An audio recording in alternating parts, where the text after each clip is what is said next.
আসসালামু আলাইকুম রহমতুল্লাহ। সবাই কেমন আছেন? আশা করি ভালো আছেন। যাই হোক, আমার যে মুরগির যে খামার, সেটার এই পরিস্থিতি আমি আসলে দীর্ঘদিন আপনাদেরকে কোনো ভিডিও আমি দিতে পারি নাই। এই জন্য দিতে পারি নাই, আমি একটা এই খুবই বিজি ছিলাম আর এলাকায় ছিলাম না। আমি শহর চাঁদপুরে চলে গেছিলাম, বিদায় আমি আসলে আপনাদেরকে ভিডিও দিতে পারিনি। যাই হোক, আমার এই কি যে কয় এই পর্যায়ে আমার এখানে দুই তিন প্রকারের আছে, আপনারা সকলে দেখেন।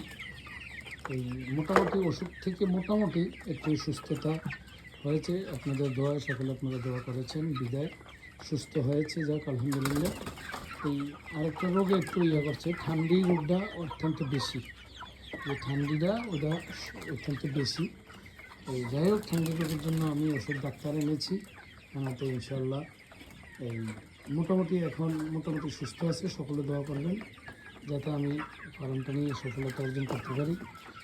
এই সকল জাতীয় উদ্যোক্তা, আমি এটা মনে করব যে আপনারা সকলে এই দেখে শুনে ফার্ম করবেন বা মুরগি পালন করবেন বুঝে শুনে, কারণ আমার মতন নতুন উদ্যোক্তা হয়ে আপনারা করবেন না, এই ফার্ম করবেন না। কারণ আগে আপনারা সকলে বলবেন আমার অনেক টাকা এখানে ইনভেস্ট করেছি, কিন্তু অনেক টাকা লস হয়েছে আমার।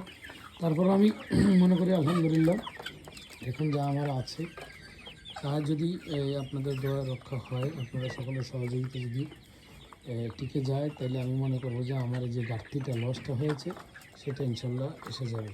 তো সকলে ভালো থাকবেন। আমার এই সকলে একটু লাইক সাবস্ক্রাইব করবেন, যাতে আমি আরও ভালো ভালো পোস্ট দিতে পারি বা আমার এইগুলা আপনাদেরকে জানাইতে পারি। আমি সকলে দোয়া করবেন আমার জন্য। আসসালামু আলাইকুম।